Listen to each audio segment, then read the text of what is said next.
Hello, everyone, and welcome to the West Ham Way YouTube channel. I've renamed it, lads. I'm going to be honest, this is the rename. So it was Writer's Block. Now it's the Fan's Voice, which sounds a little bit more apt. And it's definitely how we feel, particularly with West Ham. I've got some regulars on. Angus, mate, good to see you again. G'day, boys. Ready to go. And of course, it's Charles from the Watch-Alongs and other shows. So, how are we doing, lads? How are we feeling? It's been a week off West Ham. We've had a nice little break. I'm sure we're going to be gearing up very, very soon for that Sheffield United game. So, so how's it been?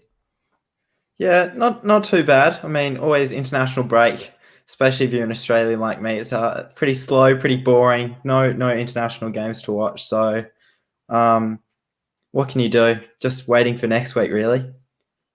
Yeah, and Charles, been watching England, mate. Mate, West Ham not playing has driven me to the Masters now, so I'm watching golf. Honestly, brutal. What's become of me? Come on, boys, let's get back quickly. Yeah, I did watch the England game. It was interesting. I don't know if you watched it, Charles, or even Angus, if you've seen it. Yeah, I mean, it was better from England, and I think England as a national side now are getting to a point where we need to be imposing ourselves on these teams, and it was good to see we were passing the ball around a bit quicker. I thought Jack Grealish was unreal again. I mean, I can't believe there's an argument as to whether Jack Grealish starts in the England side, because for me, it's just bang on. Yeah, I mean, they look pretty dominant from what I saw in the highlights. The trouble is when there's always drama with England, isn't there? There's, obviously the Joe Gomez injury happened. So there's the whole Grealish and Mount debate that everyone keeps on having on social media. I think Grealish handled it really well yesterday. I don't know whether he saw it, that interview, but yeah, I mean, it's always an interesting time being an England fan. But yeah, I think tomorrow will be a really good game, and it should be interesting. It's a massive test, and like you kind of touched on, there's always a debate in it where Jack Grealish and Mason Mount can't play in the same team. But obviously, Mason's now playing a bit of an 8 role for Chelsea. You've got Grealish playing a more advanced role. Playing both, mate. But the only problem is, and this will relate it back to West Ham, is if you play Mason in the midfield, does Declan play? And I like to have Declan in that side, of course, as a defensive midfielder, but maybe Mount offers a little bit of mobility, and then I can't see him dropping Henderson. That's my only issue. Well, one of the things I noticed was Rice gets in over Winks every day of the week. I know it wasn't. Mate, of course. Can we just bring this up, by the way? The fact Harry Winks was starting is honestly the last resort. And it's the typical Spurs bias where he's like, he's the fourth choice, really, centre midfielder. And he gets in, and I'm watching there going, what's Harry Winks done? Now, I'm sure there's Tottenham fans that will watch this back and get the but I just can't see what he's done to warrant a starting place for England. Ladies and gentlemen, if you wanted a live watch-along of the England game versus Ireland, it just would have been Corey complaining for 90 minutes about Harry Winks. I actually, in fairness, you're right. He did all right. He did do all right in that holding role. I've got to be honest. But for me, he shouldn't be getting anywhere near the starting 11 for the Euros. Yeah, no, without a doubt. And I think they probably held Declan Rice off due to sort of geographical, political reasons. So it's probably a good one in the end. Yeah, because I did the preview with some of the Irish Hammers, and they were saying, I wonder if we'll see Rice and Grealish. And I was like, probably see Grealish, which they did. And obviously Rice was just saved for himself because I think there'd be a few Irish players that would have put one on him. But interesting, bit of a detour. But Fat Grealish got taken off 60 minutes. I guarantee he'll probably start then against Belgium. Be interesting to see what he does against a team like Belgium, whether he can, because that's always been a debate with Jack Grealish, isn't it? Where can he compete against players or against better sides? And I think with Villa this season, he's got better players around him. He's performing better. If he does well against Belgium, he's going to really start nailing on a place in this side. Yeah, without a doubt. I think tomorrow will be a really interesting sort of litmus test of where we are. But yeah, I mean, at the moment I'm focused on the golf. So sorry, back on the West Ham. Sorry, everyone, back to West Ham. This is why we're here. That's the bit where I don't say anything because I'm not watching the game. So no. Look, I mean, it's been a quiet week. That's fine. It's been an enjoyable week. A bit of relaxation after that Lookman drama at the end, and we thought it wasn't going to happen. And it kind of links into this first question, which is: have West Ham turned a corner? And what I mean by that is, typically, and I think a lot of us felt this around the 60th minute, that we were going to draw against Fulham, that are a poor side, and it would be typical West Ham, wouldn't it? Put in good performances and good results against some of the bigger teams, struggle against the smaller teams. But what I was impressed the most about is the resolve and the fact that we, albeit there wasn't another game plan, which I did find a little bit disappointing, we were still trying, we were still plugging away. And maybe from a mentality point of view, maybe something has changed at West Ham, particularly under David Moyes.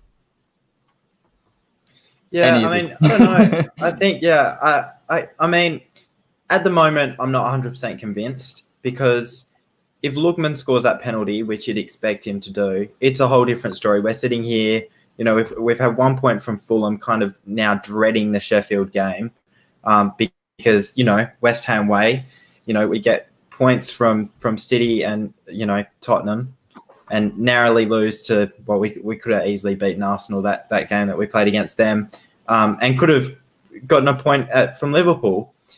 So to then only get 1 point from Fulham, you're looking at it and it's a completely different story. So I think time will tell. I mean, we've got some good fixtures coming up, but hopefully get Antonio back in. I know we'll talk about that a bit later on. But I think it's too hard to call at the moment because, again, Lookman scores that penalty, completely different story. Yeah, and listen, obviously Charles was there on the watch along. The feeling of the game was completely different to the result after. When we look at it, it's of relief. We've got the 3 points, fantastic. But it was large periods of that game where I actually thought Scott Parker had done a little bit of a job on us. Changed the formation, had a pack the midfield. I was thinking, West Ham don't have another game plan. I think there was some good performances in there, but it was frustrating at times. Yeah, I mean, yeah. Go on, Angus, I was just going to say, first 10 minutes really strong, and then Lookman especially just starts to work his way into the game, and Fulham as a team start to work their way into the game. And again, even if Souček doesn't score that, there were no real other options. We got lucky with that goal, maybe with the Haller offside, got lucky with the Lookman penalty. I guess if anything is changing, it's our luck. So, we've been lucky. We got lucky against Tottenham and got lucky, you could say, against Fulham, and maybe stole 2 points there. But that's positive. If our luck is changing, then I'm fine. No complaints there.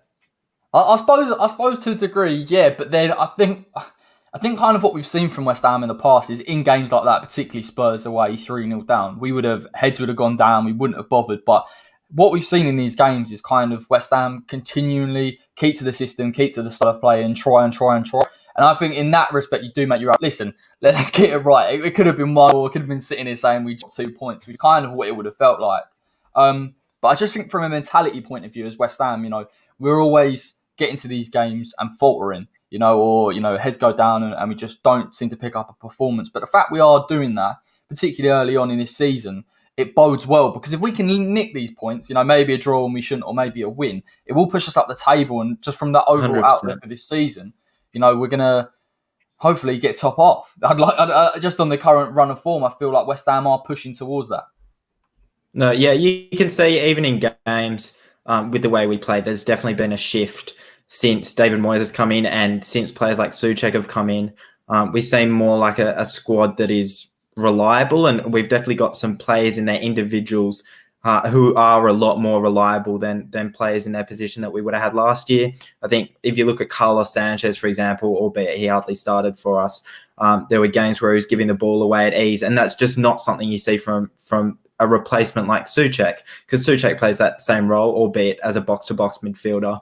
But he is Mr. Reliable, and in terms of reliability, we do have players, whether it be Bowen or Souček, that have come in and have made us look a lot more like a team that will, week to week, give you the same sort of performances. So, yeah, there's a change there.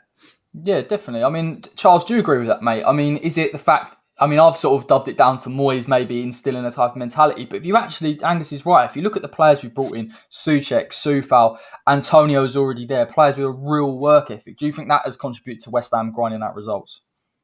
Oh, absolutely. I mean, I've been a massive advocate for years now of us buying players who, are obviously technically very good and have, sort of good physical attributes. But I mean, more than anything, you've got to be hardworking.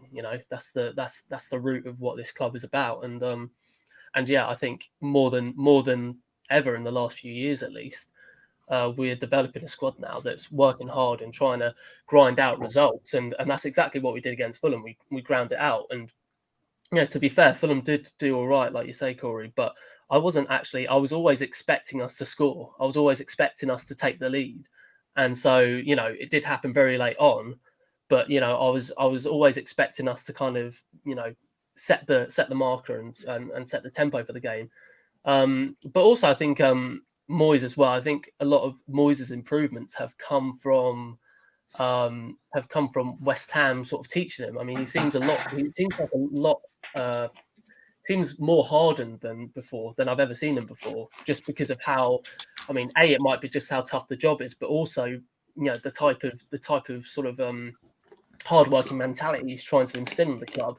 So I mean, after the game, the post-match press conference, he was talking about how poor we were with crossing, which is a massive sort of a massive contrast to the press conferences he's given in the past, where we've been battered and he's come out and said, "Oh yeah, we played well," and he clearly knows that there's no excuses anymore. We've got to be putting in good performances. So it's encouraging all round.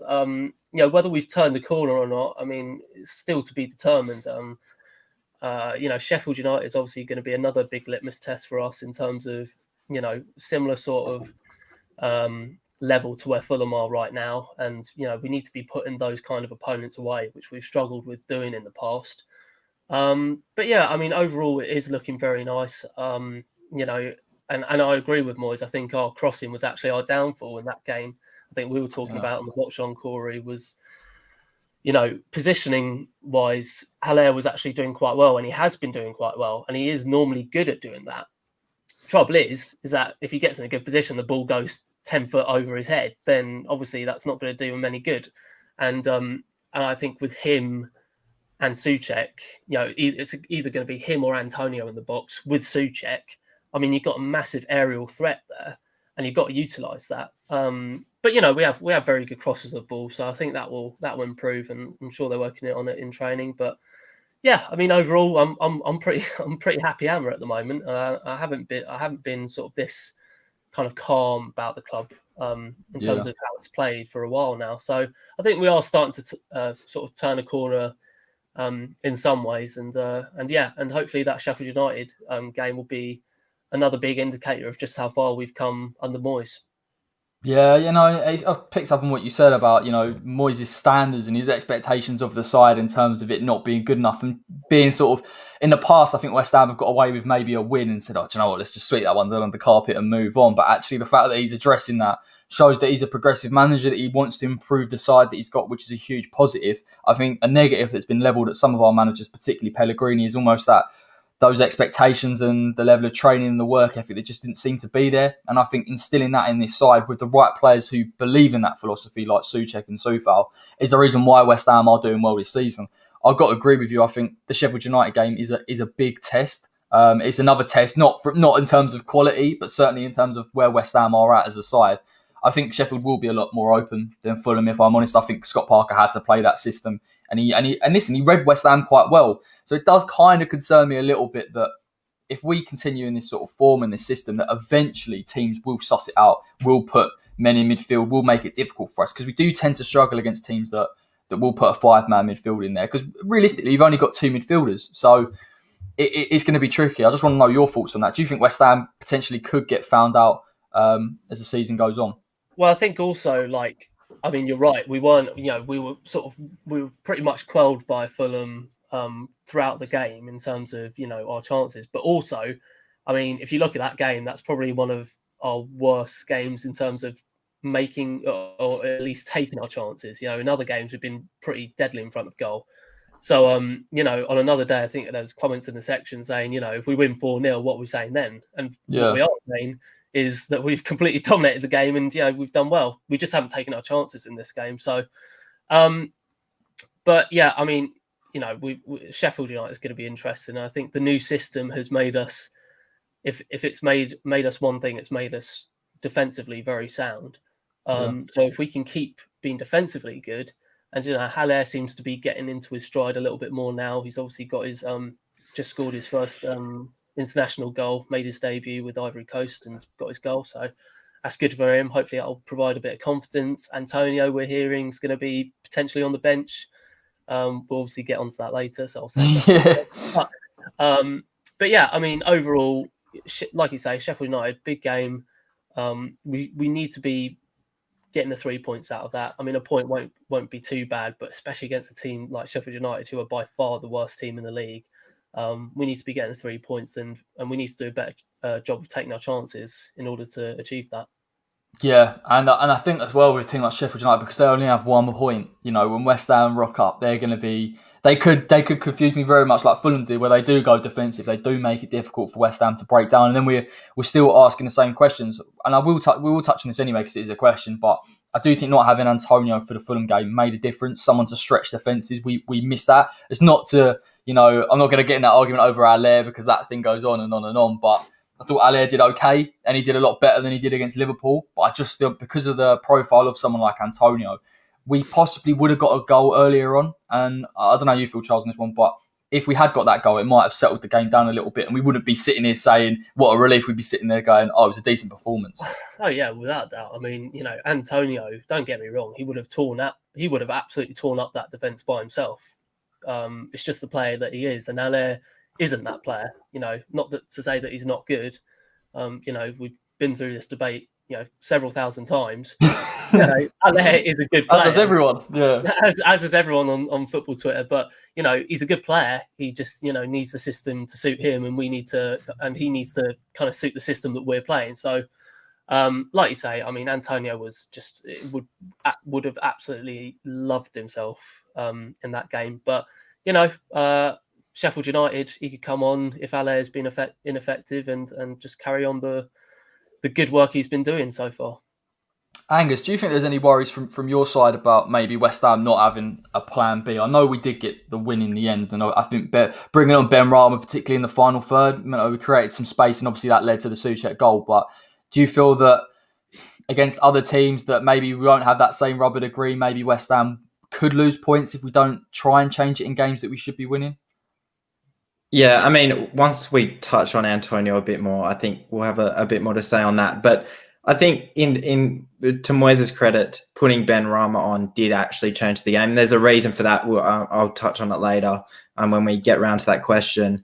So I think that was our plan B, just purely because of the way that Fornals and Ben Rama play the game. They're completely different players, play the same position, obviously. But yeah, there's a reason to why Ben Rama was able to deliver. So yeah, again, I think that was the plan B. The problem with playing Haller is I think it's a lot easier for defenders to know what we're going to be doing in attack. You don't have Antonio running the lines. And Premier League defences are able to deal with heading ability half the time because that's what they're meant to do. You've got those big centre-backs that will cause trouble for Haller. Whereas the one thing you can't teach is raw pace, and I think that's where Antonio strives, running those lines, using his strength. So yeah, when he's out of the team and you've just got Sebastian, there is a very set game plan, and you've only got one particular way that Haller can deliver goals, I think. So that's definitely a problem. We need, in January, we need someone like Josh King for sure. Again, I think we did get a tiny bit lucky that game, because at the end of the day, if we don't get that goal, we're all looking at Haller and he hasn't delivered again. But again, something we'll touch on a bit later, I'm sure. Yeah, listen, mate, mobility in this side is so important. I think we've touched on it in previous sort of writers' blocks, but really how West Ham's transition from defence to attack is the reason why we can create chances so well. And when you've got someone like Haller in, it's not to dig him out at all, but you don't have that same mobility. You can't stretch defences in the same way. And I'd argue that the games where we've been really convincing, Wolves, I think Antonio had chances against Arsenal as well. You look at maybe Leicester. All of that was caused by mobility, getting in behind and stretching defences. Haller doesn't offer that. It doesn't mean that he's a bad player, as we've always said. There is a technical player there. But yeah, like you touched on, Josh King, for me, I think something's come out with Claret and Hugh this week saying that he could be available on a cut price deal, which again, as we've probably all discussed, is a no-brainer. If you can get him in for 10 mil, the versatility of the guy, can come off the left, can play down the middle, great finishing ability. He almost combines a little bit of what Antonio's got and a little bit of what Haller's got. And it's the kind of player that we need. And I hope that if we are in a similar position, maybe 10th come January, we can really push on with someone like a Josh King. Yeah, for sure. Yeah, Haller, quality player. Don't get me wrong. And I think if he does get game time, he will start to perform. But going into games like Sheffield United, I don't think, again, if he doesn't deliver, we'll be absolutely kicking ourselves that there's 3 points gone there. And at the end of the day, it isn't pre-season. It isn't a time for someone to get game time for the sake of getting game time to try and develop. It's not a Carabao Cup fixture. It's the Premier League. We need results and we need 3 points against Sheffield. So, yeah, someone like Antonio is a lot more fit to play against Sheffield. I know we'll get into it a bit later. And Haller, I think we'll just have to wait and see. But for him, I think he starts on the bench against Sheffield. I don't know. I just went on a complete tangent there. I know that's a separate question, but listen, man. It's a relaxed one this week. It's a relaxed one. Put it this way. I'm very glad. Oh, there's Dennis. Okay, yeah, wow. There he is. Maybe we can touch on this question now. Can we block him? Well, I'll try and block him as much as I can, but you can never really hold Dennis back. Yeah, I mean, look. You are right, and I think, as we've mentioned, Dennis, he did actually say on the stream last week that do you not bring Antonio back in against Sheffield United purely because of the injury record? I'll come to Charles on this one, but do you you can't wrap him up in cotton wool. He does have this injury record, that's a fact, but I think when I'm looking at it, we can beat Sheffield United, I believe, with the current side we played against Fulham. Villa will be a tough game. They are a little bit hot and cold this season. I know they battered Arsenal and then they've had a few losses in between. But particularly, I'm looking at the beginning of December. Manchester United and Leeds are big games. And they are games where I feel like if we have Antonio in the side, we can really push and get a result. So do you keep Haller in the side for now?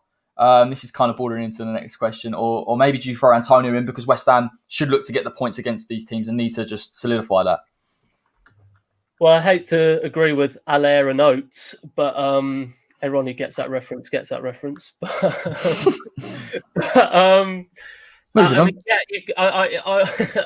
would start Haller. He's looked like he's getting into his groove a little bit over the last few games. He's obviously got that goal against Ivory Coast, and there's no reason to rush Antonio back to the Sheffield United game. I think we've got good enough quality to see them off. As much as I'd like to see Mikey back, maybe, just give him another week off, maybe even bring him on if Haller been ineffective again. But, realistically, keep Haller starting for the game against Sheffield United. Because, I think he's getting into his groove. And Haller is dangerous when he's on. If we can improve the deliveries into the box, and if we can improve on taking our chances, I mean, Haller nearly scored against Fulham. Let's not forget, off the bar, he's obviously got some sort of form coming soon. We just need to allow him to sort of get that out. So it'll be Haller for me over Antonio. Yeah, only like Happy Hammer said, he did score midweek against Ivory Coast. There's no secret into getting the best out of Haller. It is to put delivery into him. It has to be accurate. I think he was very unlucky when his header come off the bar against Fulham as well. I think if he'd scored that, this may have been a bit of a different conversation. The fact he hasn't scored in the Premier League kind of leaves it up to debate. But I certainly feel that given the money we've spent on Haller, given that we can get something out of him, we just have to push the wing-backs a little bit higher. So you'd be looking at to do it in these type of games against Sheffield United, that we have to try and get to a point with Haller where we can bring him in, we can adapt the system slightly to suit him, and we've got a second-choice striker. Because particularly against Liverpool, and I know kind of we felt a bit the same, it felt like 10 men at times. Do you know what I mean? Haller was so isolated at points that it was like playing with 10 men and none of the play went through him and he couldn't hold it up. So we've got to get something from him, haven't we? Yeah. I mean, you go, Charles, if you want. But I think, please. I think, I think if you do start Sebastien Haller, you have to start Ben Rama ahead of Fornals. Okay. And the reason for that is Fornals is notoriously just a quick passer, doesn't like to run with the ball necessarily a lot. And what that means is you almost have to lob balls into Sebastien Haller because the build-up play is slower when you've got players like that playing ahead of Benrahma, who we'll touch on later. And yeah, so Haller ends up getting these lobbed balls down that he either has a chance to head the ball in the back of the net, which, you know, he had a couple of chances against Fulham, but not too many. Or the other thing is he knocks the ball down to someone else. Now, I'm not 100% sure. Haller's heading ability is very, very good, but I'm not 100% sure that's the best way to play with him in our team, because he's also a very, very good striker, someone that as soon as he gets that ball with his feet in the box, can just turn and shoot, and usually the ball ends up in the back of the net, especially for Eintracht Frankfurt. He was lethal. Jovic was also lethal, and so was Rebic, and that's why they performed so well. Now, with someone like Benrahma will look for those options in the middle of the park. And if there are no paths to pass the ball to, if there isn't a Jared Bowen there to receive the ball on the wing, he's just going to run at the defense. He'll back himself 100% of the time. And what that means is when Haller gets the ball, most of the time he'll be higher up the pitch. He'll be in the box, so he can just turn and shoot. And we don't actually need to get those wild crosses in, usually from a lot further down the pitch. Crosses in from the wing are good. It provides a great option for someone like Haller to just knock the ball in the back of the net. But when you get someone like Aaron Cresswell, and the goal against Fulham was very good when he kind of crossed in from that position to Benrahma. But when you do have someone like Sheffield United, where there's 5 at the back and no one's trying to steal a result like Fulham. I mean, God knows how there was hardly anyone in the box for that goal. When you do have, I've just got to clear up my thoughts here because, it's frustrating. I don't know. When you do have, I don't know what I'm doing. Someone else. I gotta clear up my thoughts. Well, Angus, I'll sub in for 2 minutes because one of the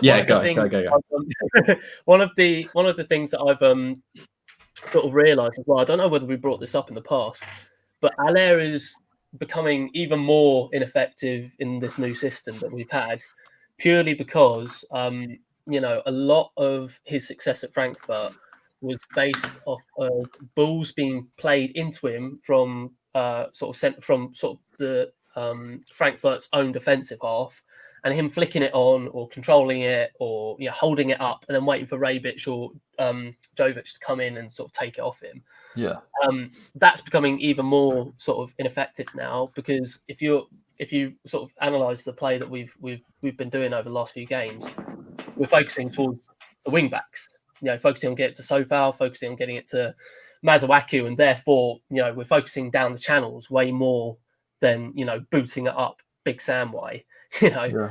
So, I mean, I think that's going to be another reason why Haller's needing to, being more effective in the box and, taking his chances more, because obviously he's not doing a lot of what he was praised for doing at Frankfurt. So, I want him to get that goal, because I know as soon as he gets that goal, he'll start banging them in. But mate, we know he's got it. Do you know what I mean? He did it last season. There's no denying his actual quality. I think it is a system thing, like you said. I think if you're talking about Frankfurt getting the ball into him, and he doesn't have to move too much. That system was kind of built for him. Do you know what I mean? He's got players around him that he can play off. He's getting the right service that he needs directly to him. At times at West Ham, he's going to be asked, particularly in games where we don't have a lot of the ball, to kind of sit back, maybe try and win a ball, win a header, and try and keep hold of it. But again, because West Ham will not push unless we've got the ball with multiple wing backs and the other two either side of him, he could win a header, on the off chance, and it won't go anywhere, and it's deemed as ineffective. And it is difficult because you can't. There's no black or white to this Sebastien Haller argument, is there? Really, there are massive grey areas, and you have to try and get the best out of him. The reason why he did well against Fulham, West Ham had a lot more of the ball. It pushed the wing backs up. It allowed the two forwards either side in Jared Bowen and Fornals to come a bit central, and they could link up a little bit more with him. And he got a little bit more of the ball, but it's more about where they find Haller. And if you find Haller just past your own half, what's he going to do unless he's got runners moving on beyond him? But, we saw it in the Fulham game when he's in the box, when we're getting deliveries into him, there is more chance of him being effective. I just hope that that West Ham can work to his strengths in these games. Maybe Haller does become that player, like against the Sheffield United or maybe against the Burnley, where we start working to his strengths. But in games like, you could argue maybe Leeds, Man City's, Liverpool's, all that type of thing, Antonio is the guy, because Antonio can do something that Haller can't, and that is running behind. He can hold the play, he can do loads of things. And I think, if anything, that Antonio's injury has taught us is how important he is, not just as a goal scorer, but to our overall play. Yeah, no, without a doubt. And I think the argument, sorry, Angus, I think the argument for bringing in Josh King is, I mean, firstly, he's obviously not been set in the Championship alight since he's gotten relegated, and part of me feels that is probably due to him just not wanting to be there. I think mentality thing, Oh, absolutely. I think there's a lot of mentality going on. So, I mean, if we did sign him, I think there would be a massive sort of change in his sort of mentality, but also his ability as well. But it just goes to prove that we do need to be looking for more depth in that area, because, I mean, as much as I love Haller and as much as I want him to succeed, I think with this newfound system, he's going to be ushered away more and more, especially when Antonio eventually gets back into the starting 11. So we do need another sort of complete forward type of player to come in as backup to Antonio, who can, do the run, who can do that hard work, and yeah. So I mean, that's going to be a big sort of ask in the January window. It's a huge ask, mate, and I think I want to come to Angus on this one, but Moyes kind of fallen on this system? Because I think it's easy for us now to feel quite relaxed, and maybe we'll go and beat Sheffield United 2-3-0 or something like that, and it's happy days. But actually, before it became the 3-4-3 that it is, that we really struggled against Newcastle. You had players in wrong positions. Cresswell was struggling at left back. Mazuaku wasn't getting the game. All of a sudden now West Ham almost look like a completely different side. Is it nice now that West Ham, even if they have stumbled upon a system, that we've actually been able to establish an identity? There's something that Pellegrini couldn't really do in a short period of time, and obviously and Bilic before then. But it feels like for the first time in a long time, West Ham have an identity in terms of how we want to play, and that makes it easier for recruitment going forward. Yeah, I mean, I'll go back. I'll have a second crack at the Haller thing. Go for it, man. Yeah, it fries my brain. I think you made a very... No, it's a lot of thinking has to be done, but I think I've overcomplicated it there. I think, like you said, Corey, Sebastien Haller, I think a lot of the times that he plays in this system, he ends up receiving the ball a lot further down the pitch, and that is because Fornals is just not someone to run with the ball necessarily as much as Benrahma. So the reason that Fornals and Antonio work well together is because Antonio can actually afford to get the ball lower down the pitch, because he'll just use his pace and his strength to beat players. So whether he makes the runs down the wing or just straight through the middle, it works a lot better having Fornals and Antonio. The reason it doesn't work necessarily as well having Fornals and Haller playing together is because when Haller has to come up and receive the ball, he's basically redundant, because his strengths aren't passing the ball around. You want him to get his one and only touch in the box. And someone like Benrahma is someone that will just run at players and push up the pitch a lot more and have that fast build-up play. And it allows Haller a lot more chance to just get in the box and have that one touch end up in the back of the net a lot more of the time. I think with Fornals, the build-up play is a lot slower. And I think if we start Benrahma against Sheffield United and Sebastien Haller, I think Haller will end up getting those touches a lot closer to goal. And that's what worked. Yeah, exactly. Start Benrahma. And that's what worked in the Fulham game. You had Benrahma and Haller linking up incredibly well in the box and, bang 1-0 through Souček. So, yeah, going back to the David Moyes thing and the system, I think it's allowed Aaron Cresswell to drive as well. I think it's a really good system for us because I think when Pellegrini brought in players like Yarmolenko, it was almost the mentality was score as many goals as we can and, kind of forget about the defense as well. As long as we outscore, our opposition, that's the only thing that matters. But David Moyes isn't that type of manager. He wants that attitude as well. We don't concede, and it's almost insult to concede because they've beaten us. Whereas Pellegrini, I don't think didn't care as much about that. And I think the players that he brought in as well were players that weren't as disciplined. And I think now that we start to see that discipline, it's working a lot more in our favour than someone like Pellegrini's system. So if he could say he had one, I mean, we changed a lot of the time, but definitely there's a lot more fortitude with David Moyes. This is the question, lads. Like, I mean, the January transfer window is important for a lot of reasons, but I think it's about getting the right players in. And I don't know if you've seen this, but Moyes is still banging the drum about the centre-back. And for me, I just can't understand it. I think at centre-back we're fine. We haven't seen Craig Dawson, who apparently is impressing in training, but can't even get in the squad. So I could understand if he was really struggling, but the fact he's actually playing well. Issa Diop that come in for Angelo. I think Angelo's going to be fit for Sheffield United anyway. I mean, it is kind of a bit off topic, but are you looking and sitting there in January saying we need another centre midfielder and we need another striker? The centre back, whoever he wants to bring in, I think he wants to bring in a Tarkowski style, which there's no denying he's a fantastic defender, but we need players in those other positions. We can't just keep neglecting them, because I think if someone like Rice gets injured, if Antonio gets injured again, West Ham will struggle to create and transition, and that's where we're going to be more frustrated when we're trying to hold on to maybe a 0-0 or a 1-0. Yeah, I mean, we've played 4 of the top 6 clubs already. I think we've conceded 10 goals, and the least conceded goals in the league is 9. So I don't think it's the number one priority, especially with players like Craig Dawson in there. He could change the system as well. I mean, at the end of the day, we're playing 5 at the back. We don't necessarily have to play 5 at the back, although I think Moyes would be pretty reluctant to change the system. But yeah, I think we need, if anything, I think we have to go for Josh King. I think the 4 line's a problem, purely because of numbers. If Haller gets injured, if Antonio gets injured, there's a drop-off there. So no, I don't think it's the number one priority. And Charles, I mean, I'm going to kind of touch on it because Angus has mentioned about the Fornals Benrahma debate that has always circulated. And at least, listen, lads, the positive is at least we've got a conversation to be had about who we can bring on off the bench. Because at one point, it was literally Fornals has to start. There is no one else. I thought Fornals, and I've said this before, and I have backed him a lot because I do think he has a decent bit of quality in the final third, but I thought he was really poor against Fulham. And in the basics, the simple passing and keeping the ball. Are you looking at Sheffield United, particularly the fact that Benrahma came on, made a difference? I think someone pointed out in a previous video, he had 2 shots on target near post at the Fulham keeper, then laid it off to Souček. Do you start him from the beginning against Sheffield United? Because I feel like he has something that we don't have naturally through Fornals. And if it's a game that West Ham don't have to work hard defensively, I think someone like Benrahma would really suit us. Well, firstly, I want to commend Angus for being the first person ever to say, thank God we've got Craig Dawson, because I don't think I'll... getting clipped up, mate, that is. When it all goes wrong, he comes on in like January time. Yeah, I know. Get that hashtag trending now.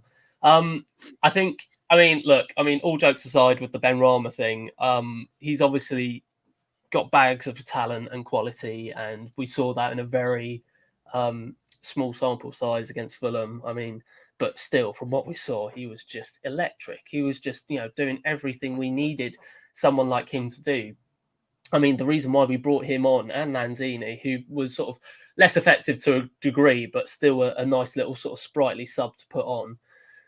The reason why we put them on is because Bowen wasn't playing well, in my opinion. I don't think he had a very good game, which is obviously a bit of an anomaly because he normally is very good for us. And Fornals just wasn't. I mean, he can be hot and cold sometimes, and he wasn't performing on duty. We've talked about this a lot of times, Corey. But one of the big problems with Fornals is that he's always facing our own goal, and his back's turned away from the opposition goal, which is like, it just halts any potential that we have on an attack. Whereas, you look at Benrahma, not only on his 20 minutes with Fulham against Fulham, but just his whole highlight reel with Brentford is the fact that he's just pressing forward, making attacking moves and everything like that. Another big factor to consider was all this hype. I mean, I hate to bring up Dean Garner again. I know that's going to bring tears to many fans' eyes, but still sore, mate. Still sore. Still sore. But the thing was, he was very heavily predicted to be the guy to ignite Haller, and we saw a glimpse of that in pre-season when he set him up for a hat trick. So obviously we all know how that ended, but the whole reason the owners have said, at least, bring Ben Rama in, I'm guessing, is to replace Diangana, or the type of player Diangana would have been for us. So it only makes sense that if we're trying to get the best out of a player who needed someone like Diangana to get going, that we get this player that we brought in to replace him to be that sort of kick-starting, attacking symbol. And he's been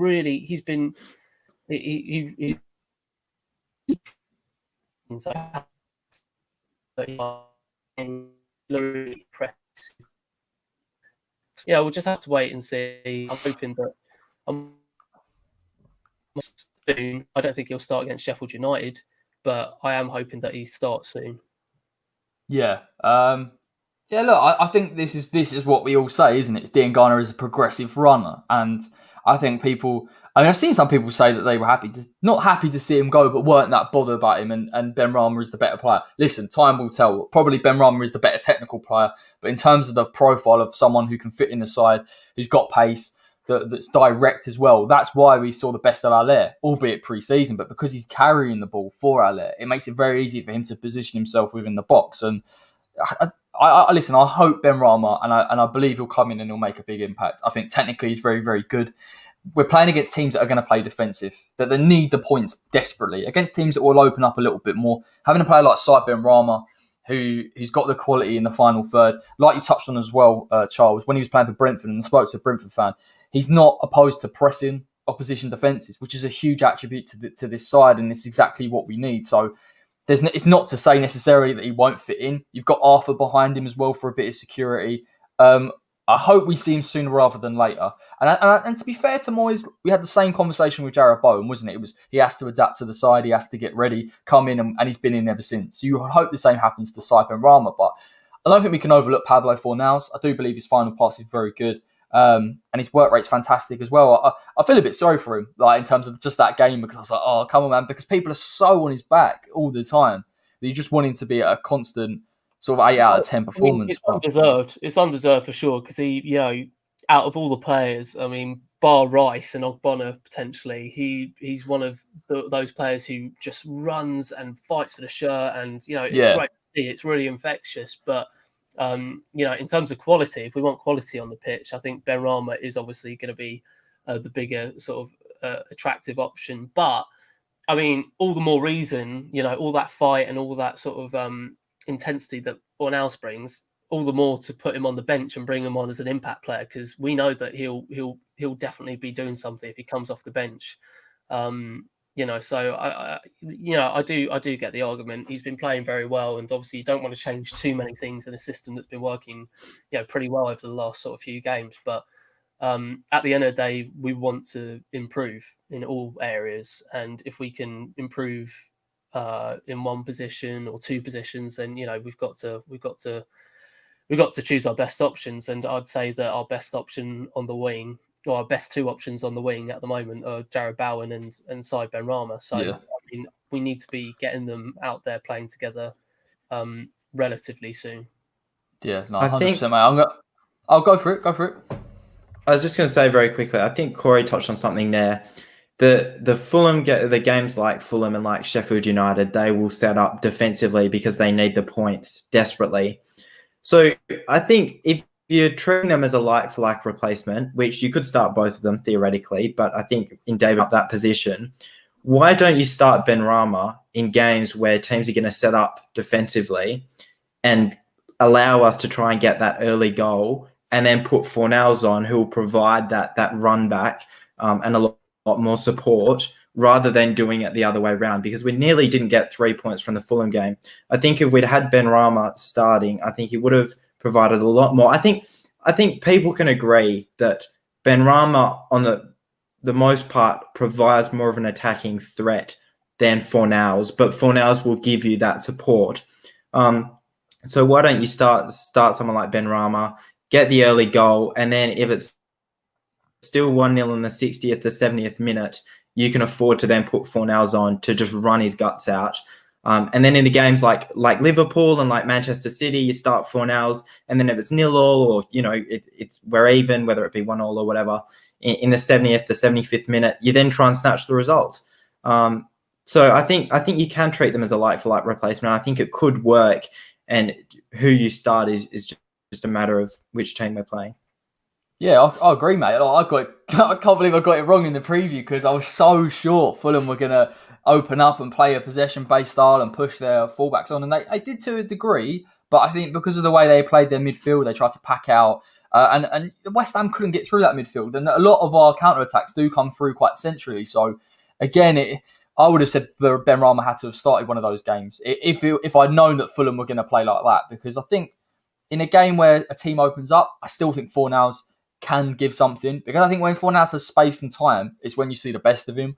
And you're right, I think Moyes trusts him as well. I think that's a huge factor. And if you bring him on in a big game, maybe where West Ham maybe looking for a goal, but also need to be defensively solid, you could bring Fornals on the 60th minute. And listen, lads, it's good to have options, because believe me, we don't have too many options at the moment. So, yeah, I mean, we're going to move on because I've forgotten all the other questions. But I know Dennis, if he's watching, will love this one. His mate, Leslie, where's Dennis? He's not here. But listen, I'm sure he's excited wherever he is. Moving on. And we kind of had touched on it anyway, lads. Does Michail Antonio replace Haller at Sheffield? And listen, right, there's no denying we did miss Michail Antonio. He's a huge part of the way West Ham play. Do you throw him in? And this is the debate, isn't it? Angus, you've said that we need the points now. We need to go and get the 3 points and secure it. On the other hand, you look at it and think, if he gets injured and he's out for any longer, particularly before the January transfer window, then we can't bring anyone in. And if Haller's not performing, we're struggling to get goals. So I just want to know, I'll come to Charles on this. I think you've already mentioned it, but do you throw Mikey in, or are you just Sebastian all the way, keep him in, and fingers crossed something turns, he gets his Premier League goal? God, bloody hell, we spent last half an hour speaking about Haller. I know, yeah. Do it again. Do it again. Everyone loves that Haller content. I mean, yeah, I've made my position clear. I think we start Haller. It's just not nice, is it? Not nice. Yeah, it's not nice, man. Terrible. Yeah, I mean, Haller starts for sure, but I see a lot of people saying, throw him on for the last 20 minutes, throw Antonio on, that is, for the last 20 minutes. And yeah, I mean, potentially, obviously, we've got to see where the game's going at that point, but we all know that, Mikey's hamstring is literally made out of, string. Cheese string, yeah. Literally made out of cheese string. So, I mean, we should probably try and not rush him back if we can. Haller starts for me, but, as soon as Mikey is raring to go and as soon as he's sort of fully recovered, I think he probably needs another week. But as soon as that happens, then, yeah, you've got to be throwing on Antonio, because as we've already seen this year, he's potentially up there with one of the best, as being one of the best strikers in the league when he's on form. So, I mean, it's a no-brainer. You've got to start him. But, like I've said, Haller seems to be finding some sort of form in the last couple of games. So, potentially leave him in for another game. Well, definitely leave him for the next game. But, I just hope he gets that goal, because, like I said, as soon as one goes in, they'll all start going in.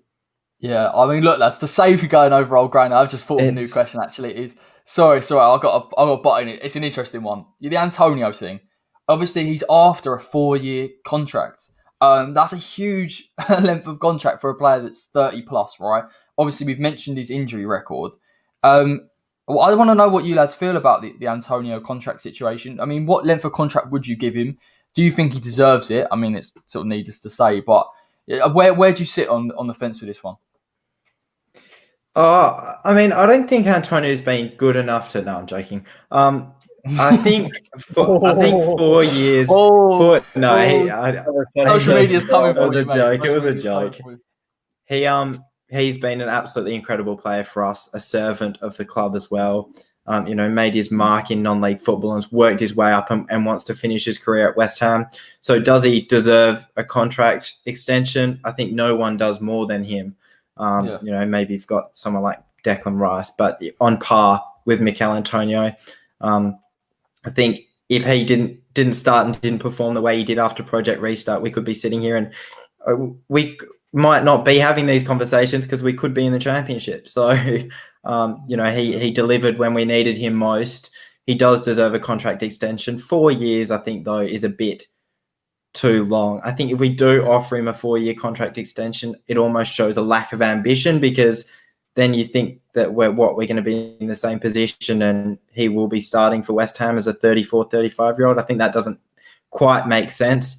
I can just see Dennis's comment, and actually I agree with this one. Just 2 years with an option of a third. Yeah. I do genuinely agree with that. I don't think 4 years is an option, but I think if you put clauses in there, you give him 2 years, he'll definitely be playing at a good level in 2 years, and then maybe have an option that depends on performance, performance-based extension, and I think happy days. I think the only issue with things like that, and Dennis has mentioned it before, and logically that does make sense. Of course it does. But Antonio, I believe, has been a little bit. He wants a certain length of contract, and it gets to a stage where if he doesn't want to sign that deal, if it's got performance based, maybe he feels that he's already put in enough performances for West Ham to warrant that. It's that kind of battle, isn't it, between how much loyalty do West Ham show to him, because obviously he has shown that to us, and us being realistic and looking to the future and saying, if Antonio gets a major injury in the next year and he's on a 4-year deal, albeit, we've got to be loyal to him, we've got to support him. You don't want to put a player like that on that length of contract, because then West Ham are like hemorrhaging money. And listen, by the sounds of it, we're skint as it is. So, I mean, what would you do? I think, I don't know. I think with West Ham, it's an interesting situation, because we're looking this time last year, and Michail Antonio wasn't really even in the equation. So he did so well for us the back end of last season. But I think the reality is, if we were a team that for years actually had players that wanted to play for the club and were putting in 100% week after week, I don't think that we'd be looking at 4 years and thinking, oh, we have to show this loyalty to a player that's delivered, albeit incredibly well. But for, that he should be expected to do that. But when you do have the likes of Carlos Sanchez and people coming in, Roberto, that are 6-month deals, come in, come out, and happy days, you've earned your money, and someone like Patrice Evra and Joe Hart, you look at it. And I think we mentioned a few on Wednesday. Should have extended. Suddenly he's God compared to them, because he puts in 100% week after week. If you look at someone like Liverpool, and Mo Salah was asking for consider his age, say a 6-year contract extension, half the people want him out if someone offered them like 100 million for him. I don't think they'd be too bothered. So let alone giving him a 6-year contract extension, or 4 years in Michail's case. So, he's been an incredible player, but people should be expected to perform, and give their all for 90 minutes. His performances have been incredible, but the whole loyalty thing frustrates me from time to time, because I think if we're another club, the loyalty doesn't even come into consideration, because you should be loyal. You should be loyal to your football club. You should be giving 100% week after week. So 4 years, I think, is a bit too much for me. Yeah, I mean, this is the thing. So, yeah, I tend to agree with you generally. But when I look at Antonio, the fact he's coming from Nottingham Forest, he's played right wing back, right back, probably left wing, right wing, centre forward. I mean, I can't think of too many modern day players that have played in so many different positions. And really and truthfully, if now we're sitting here saying that maybe he's best off as a striker anyway, and he's always had goals in his game, you can see that from when he's been coming through non-league. Has he sacrificed almost himself in some aspects for West Ham? And when you look at it like that, I'm not saying that he deserves the length of the contract, because I think that's unreasonable. But I certainly believe he deserves probably you're right, a 2-year deal with maybe an option of a third, maybe. But again, you're concerned as a West Ham fan, because if he goes and gets a serious injury, you're left with a player that's half the player that he is now, and we've still got to pay him. So, I mean, Charles, what are you saying about that, mate? Is it kind of, do you feel the same, or maybe you are pro Antonio? Give him a 4-year deal. Have him here forever. Wait, 10 years. 10 years. Make director of football. Beautiful. Yeah, we need one. Yeah, one's going. Yeah, I mean, don't give him any more, in my opinion. Don't give him any more than 3 years. I mean, I love him to bits. I think he's great, but in terms of, if we're thinking as good business people here, I mean, there's no way that a potentially injury-prone 30-year-old should be getting a 4-year extension plus a wage, presumably a wage increase as well, which he deserves. But especially on that 100%. contract, you've got to be wary. Which, I mean, we always come back to this, but comes back to we need to recruit a striker for the long term, and we need to recruit a decent striker who's relatively young, in his early to mid 20s, someone who's going to make an impact in the long term. A lot of people. Ollie Watkins, shame he's gone to Villa.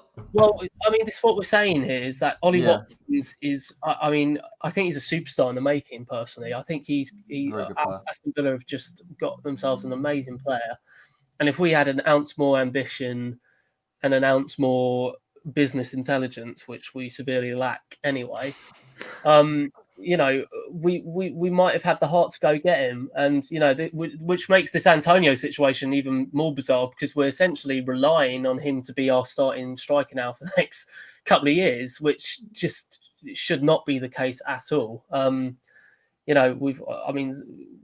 Our academy has been sort of turning out products every now and again. I mean, Tony Martinez is now lead striker at Porto, or one of the strikers at Porto anyway.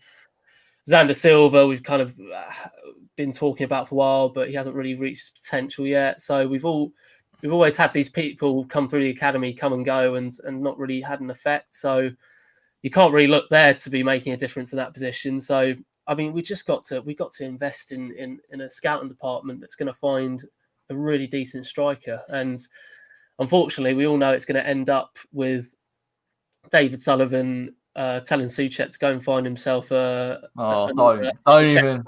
Which, I mean, so far has worked 2 for 2. Let me be straight. I mean, it's worked so far, but I mean, if that's the transfer policy that we've decided to stick with, then I think that tells you all you need to know about how we're run. But yeah, I mean, in terms of Antonio, don't give him more than 3 years. Give him a little bit of a wage boost for the service that he's given us. But do not rely on him being the out-and-out starting striker because we all know how injury-prone he is. We all know how often he pulls up. It's a recipe for disaster if we get the situation wrong, for sure. Yeah, and look, it feels like we always come back to recruitment because it is really kind of the crux of all the arguments, and like the Watkins thing sort of sticks in my throat a little bit because I think like they promised where we would be as a club when we moved to the London Stadium, and Ollie Watkins signing should have been a no-brainer. And I think if you actually look at Aston Villa's recruitment, particularly from the Championship, Matty Cash, Ollie Watkins, even Ross Barkley, all players that probably were attainable for West Ham that we could have brought in, not saying they'd work in the system, but certainly improvements. You kind of think, is it going to come back to bite West Ham? Because it's all right now we're playing in the system and it's working, but let's say 2 years' time, we've still got Antonio as our main choice striker. And it's like, and then at what point do we slowly slide down the table? Because if you don't have a fully fit Michail Antonio, it's not the same player, and these issues just keep creeping up. Without a doubt, and I mean, I brought this up earlier. For the system we're playing, Antonio is perfect for it, but he's not going to be starting 38 games every season. Yeah, he's going to be starting in probably more than half those games, but he's going to be out due to injury at some point.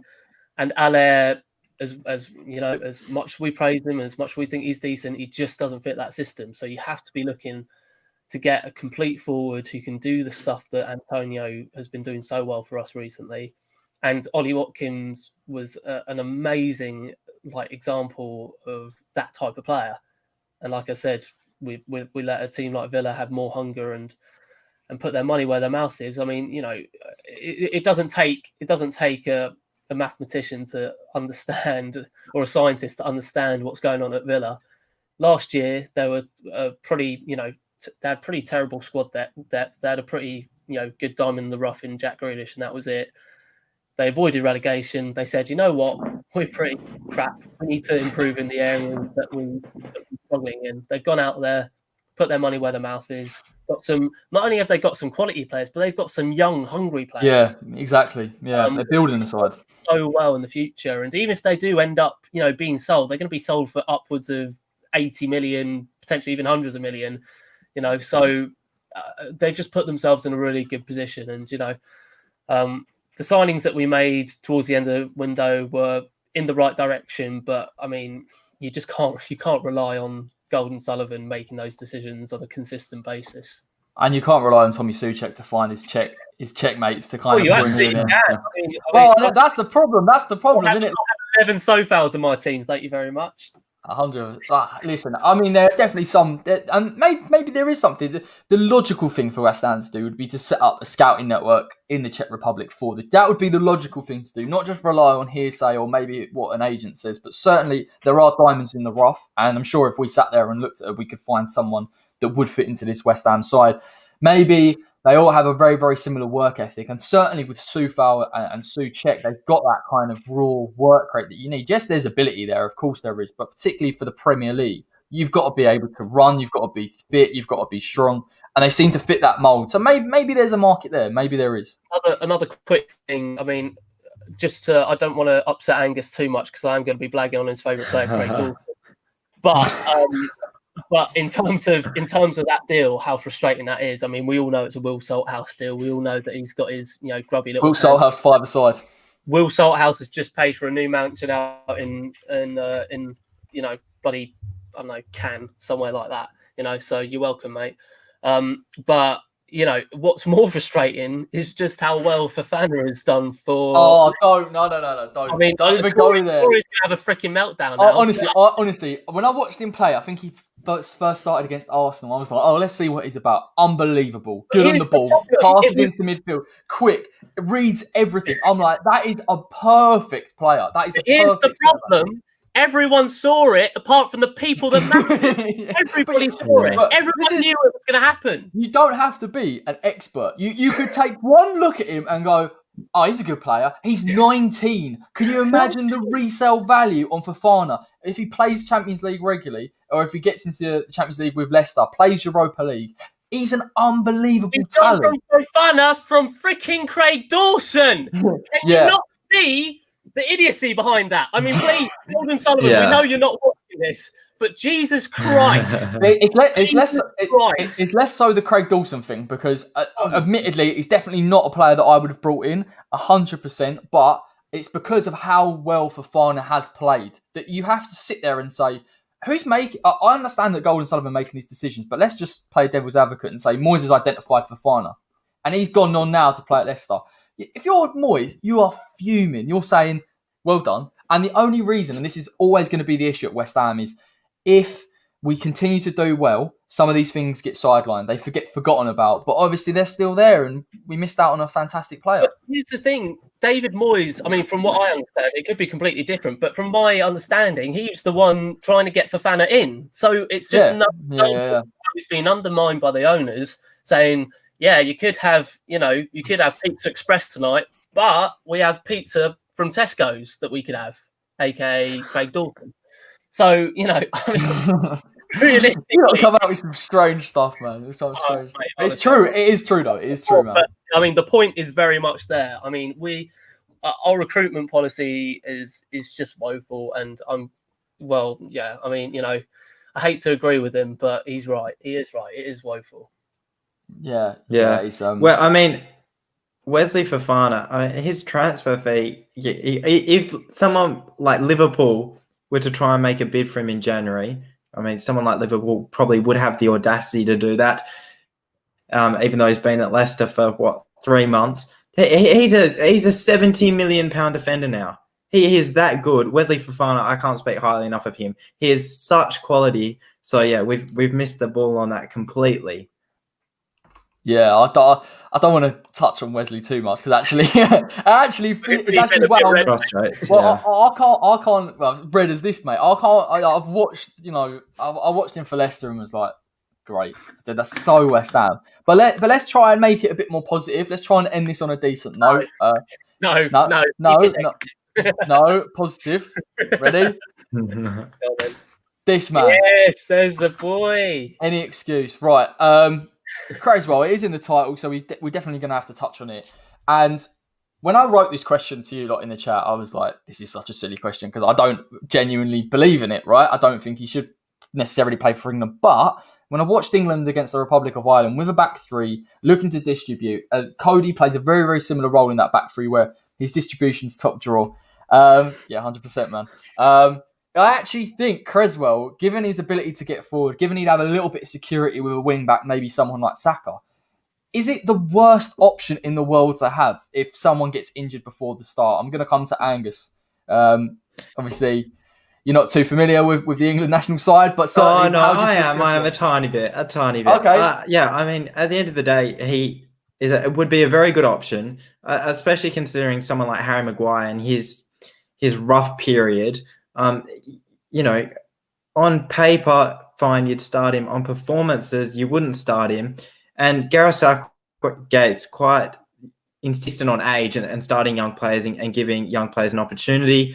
But you look at someone like Aaron Cresswell, he could fill that position, and he also provides the experience that someone like Harry Maguire would then leave out if Harry Maguire didn't play.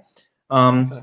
I think there are some very good options. I think, Aaron Cresswell would he'd never have a shot at fullback, when I think England have named about 10 right backs in their squad.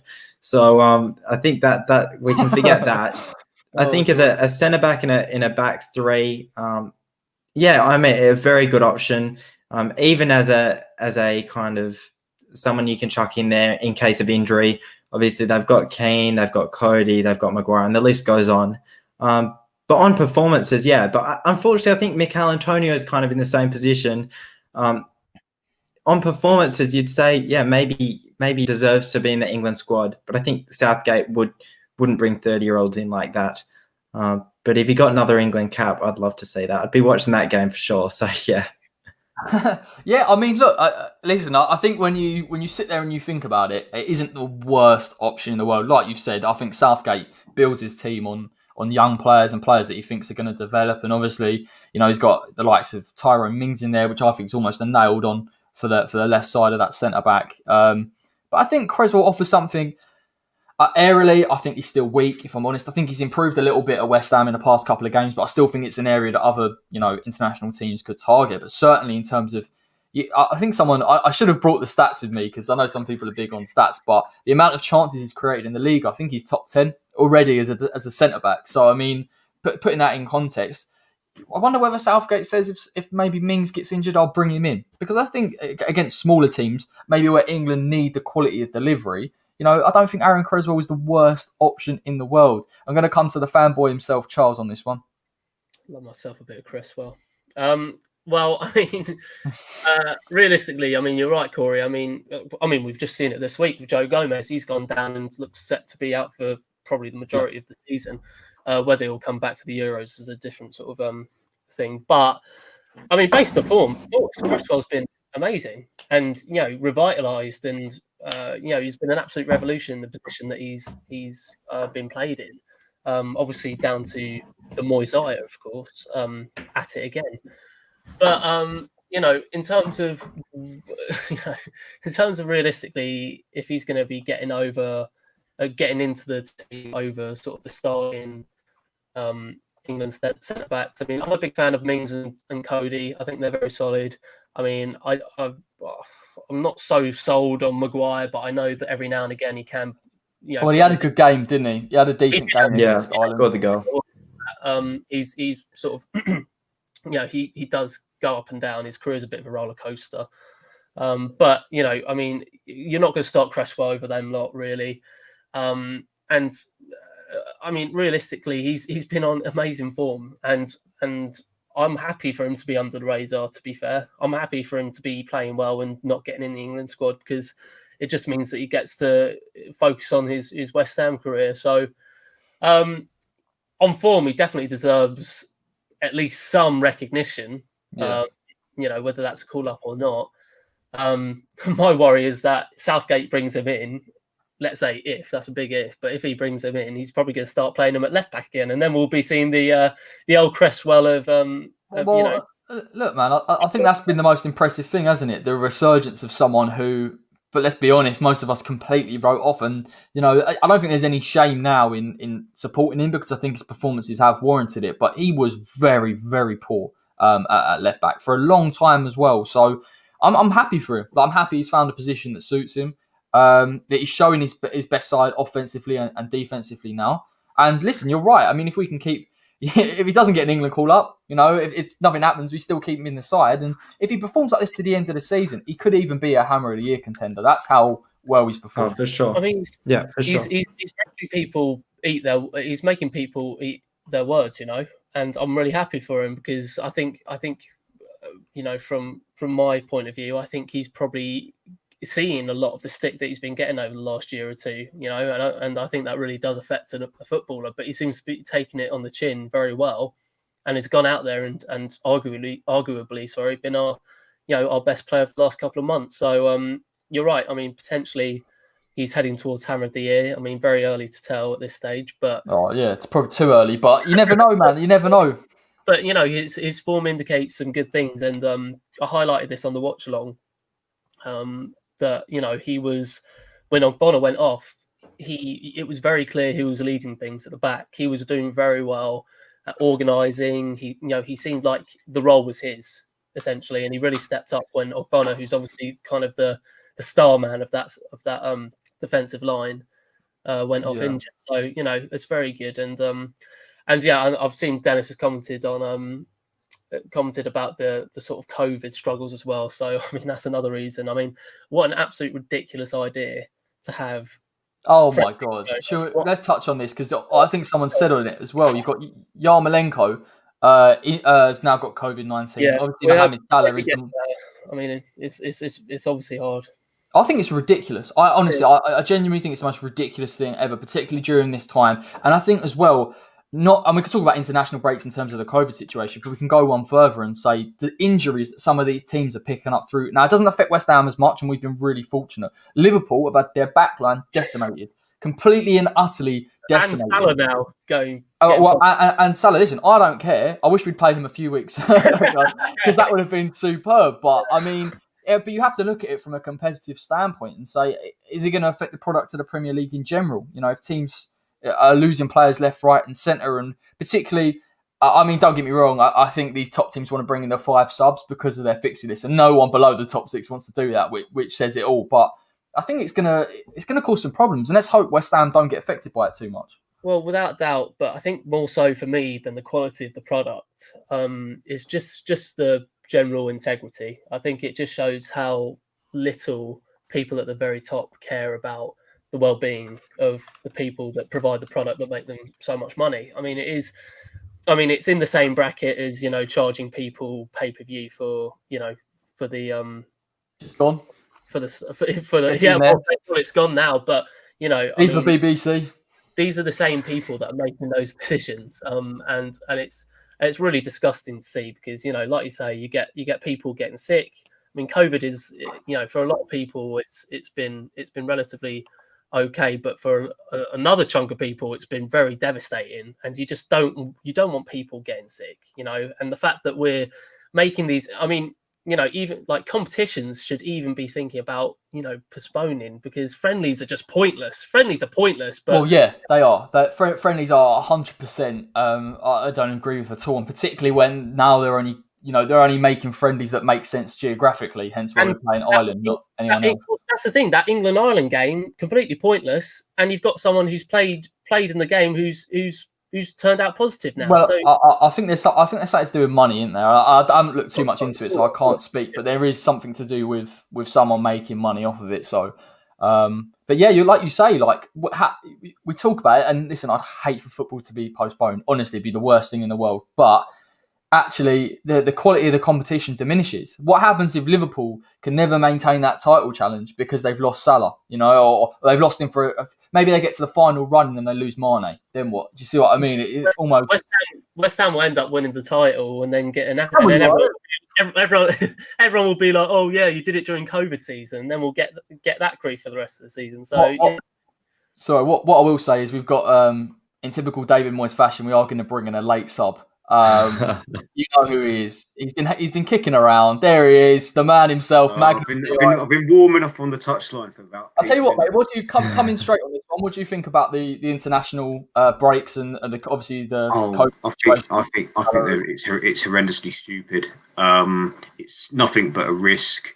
The only games that should have taken place, in my opinion, are the European playoffs. Other than that, the Nations League can wait. The friendlies can wait. It can all wait. The only things that should have taken place were those 4 or 5 friendlies. Sorry, not friendlies. The qualifiers rather than friendlies.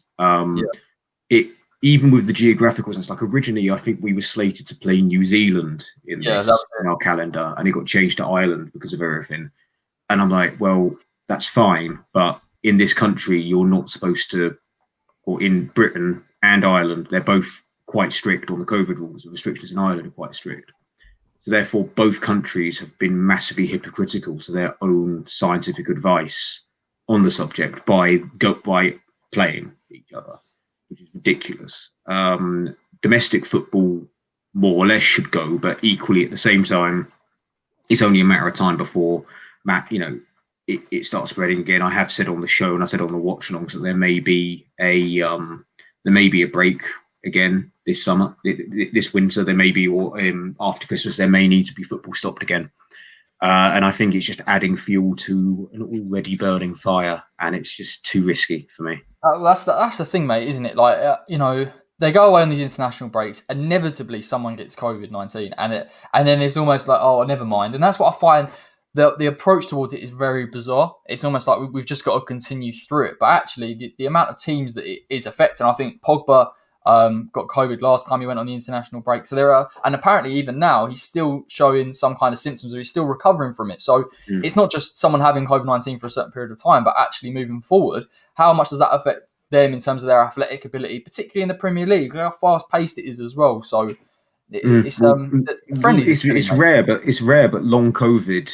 There's some people that had it in March, April that are still suffering from fatigue, slight shortness of breath and stuff like that. So it's rare. It's like 1 in 100 or 1 in 1,000 or something. But a couple of top class footballers get that. They're never the same. As much as we joke and slag off Salah for his diving, obviously I hope he makes a full recovery. I mean, I've seen some tweets and things like that, people saying, oh, I'm glad he got it because of the dives and stuff. I said, not wishing this illness on anyone, mate. I know people that have, sadly, passed away from it. And they were completely healthy, no underlying health conditions. And I think this needs to be taken a lot more seriously. Sorry to bring I know you wanted to end things on a positive, but I was a little bit down to earth there. So let's go back to making fun of Charles for not being able to spell Cresswell. I didn't see this, by the way. I don't know if he could. Yeah, he had one S in it, and he changed it with his sticky keys. God, it was so much better when you were. Just blame it on the Wi-Fi, mate. Can I just say? I'll just say one thing on a final note. We could have been having this conversation this time last year, and I think half the people would have wanted those international friendlies just to not exist, full stop. I mean, apart from qualifiers and key international games. It provides a 1 week break in the Premier League calendar where fans are semi-depressed half the time. And there's no purpose for them anyway, I don't think. Maybe that's just me as an Australian with a virtually non-existent international team complaining and rambling on. But yeah, the money is football. Because if you think about it, mate, if a country that, and I don't want to be disrespectful to anyone watching who's going to be, let's say Montenegro host Brazil, that's going to be a big moneymaker for them, because that FA is then going to have huge funding off the back of the gate receipts and the TV and everything like that. So that's why these friendlies do happen. But under these circumstances, you're not going to get that. You're going to get like Germany versus Austria. You're going to get England versus Ireland, which you've seen dozens of times before.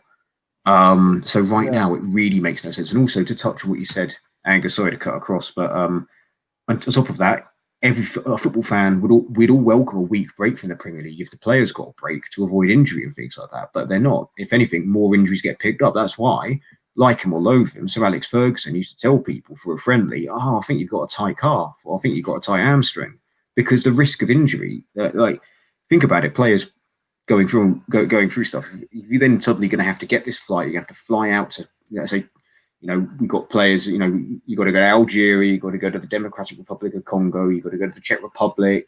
Some are 2-hour flights, some are 4-hour flights. You got Winston Reid needing to go to New Zealand, back in the day. That then go play a game for 90 minutes when you may be having an injury risk or having a back problems or something, and then come back, and then suddenly you pull up in training and you're out for a month. And that's where the problems with these friendlies have always happened. I mean, kind of touch on it, obviously they have changed it, the formats. So they brought the Nations League and they've tried to make it a little bit more competitive. And I don't mind those games too much, but certainly from a friendly point of view, where there's nothing on the line, but like Dennis has said, there's no gate revenue either, and there seems to be no point. It just seems to have a detrimental effect. Ridiculous. And also, I mean, firstly, you're not making the product very appetizing for people to watch anyway. So you've got that going on. You've got the fact that people are dying from this disease, which is no laughing matter. I mean, people may chalk up to being fine flying around the world and playing football, but realistically, I mean, life comes before football. I know people don't want to admit that, but it does. And unfortunately, we're seeing a lot of people, especially on this. Certainly throughout a load of countries right now, we're seeing a big kind of rise in cases, and that's obviously been sort of reflected in what's happening now with these international friendlies being played. I mean, it's gutting to hear when anyone gets COVID. Like you say, you want all of them to get better, and I just think those friendlies are just really enrage me because there's just no point to them. I mean, I can sort of get the Euros and stuff like that, but even then, that's a big stretch. The friendlies are just nothing. But the Euros, mate, we're talking about now like potential breaks and there may be another potential lockdown. We don't know what's going to happen, but the Euros. Sorry, Dan, Corey. They're also talking about, I think, moving it because obviously it was supposed to be a European Euros, and now I think they're trying to move it just straight to the UK to avoid that travel. So, really? Well, again, like whether that goes ahead as planned, we don't know. It really might not. I mean, it's another 6 months away. A lot can change. Things can get a lot worse. I'd like to say things are going to get better, but things can get a lot worse in a hurry. We're going to have many waves of COVID, in my opinion. So instead of turning it into a more political and sort of a scientific sort of program rather than football, but there's going to be loads of waves. There's going to be loads of shutdowns. That's why they've extended furlough to March. So I'm willing. If I was a betting man, I would bet that Euro 2021 wouldn't happen, but because of the money involved in it, I think they're going to find a way. They're going to find a way. It's more because of the money involved in it, mate. Like, logically, you would say probably just keep postponing it. But the way that the Premier League season's now been condensed, all of the European competitions have been condensed as well. There's actually pressure on them for it to go ahead because they'll lose money. So huge. And if they do have it just UK, lots of countries are going to miss out money because the Wembley, Parc de Paris, and things like that. We're going to have the final things, but some of the games were going to be in some lesser known nations with big stadiums. Like I think Hungary were going to host some of the games, and Ukraine were going to host some of the games, and those countries could, that's going to be a big hit because their economies are not as strong as French and the UK's. Again, I'm sorry to sort of turn this into a now economics lesson for anyone watching, but the huge knock-on effects of Euro 2020 not happening is huge, and like everything that's going on now, be it inside football, outside football, we're not going to see the effects for years. So I think it would be huge if Euro 2021 doesn't happen. The safety, the only reason I think they would stop it is if we were in a full-on huge pandemic across Europe in about April, May time. Other than that, I can see them just persevering and then throwing their hands up afterwards if it causes a massive outbreak. Yeah, I mean, it's don't really know how to sort of continue from sorry. No, it's all right, man. This is why we bring him in as an 88th minute sub. But someone just caused mayhem in centre of the park like Radislav Kovac, mate. Oh, we're expecting memes and laughter, and then we get that. Honestly, terrible. Well, it wasn't quite sort of the. We didn't really see this guy, but nonetheless. I've saved all my humour for the comments. I mean, the handbrake on the canoe. God, yeah. And also, you don't need to worry about Antonio's contract because Haller is going to score a hat-trick in the next 4 games. Oh, yeah. No. You don't need to worry about this Antonio contract, mate. Don't worry. Seb's going to sort us out. You got your crystal ball out there going. Yeah, got my crystal ball out. I'm also, predicting other things. Like, Moyes is going to do another banging transformation, turn Craig Dawson into one of the most devastating target men in the Premier League. You say that, but when Watford were in the relegation mire, he would go up for every corner, and I think he scored a bicycle kick against Leicester, and he scored another. Yeah, he did. Watford fan was like, he's good in the Yeah. It's definitely- I just can't get over that game that he went up, scored a beauty for Watford, and then goes And then was I at fault know. for an own goal. I just Yeah, can't that's the get thing. He scored the overhead kick against Leicester, and then was at fault for Chilwell's goal, just backing off him. That him. Chilwell goal was unreal, though, wasn't it? That's unbelievable. Tasty. That was tasty. I think we'll wrap it up, lads, because we could probably go for the next 2 hours, to be fair, about everything football and world-related. Thanks to the guests for coming on, as usual. Angus from across the way in Australia for staying up and doing this as well. It's been a pleasure, mate, as always. We'll get you back on. Thanks for having me, guys. No worries at all. Dennis and Call Up Cresswell. I'm sure you'll see their faces very, very soon. We're going to have a retro show again this week, which is obviously part of the month lockdown. It's going to be most underrated signing of the past 20 years. So, Sebastien Haller. I swear, if you say that, man, let's not bring it down. No. It'll be Henry saying that he's not good enough. No, we all know it was Johnny Coleri. No, okay, fair enough. And on that bombshell. So we'll do that this week. Football's back. Thank the Lord for that. So, I mean, Premier League, we've got Sheffield United on Sunday, so there'll be a watch-along for that. All the normal previews as well, game changers, predicted 11s, anything else that creeps up, I'm sure it will. And listen, take care. We'll be back next Saturday.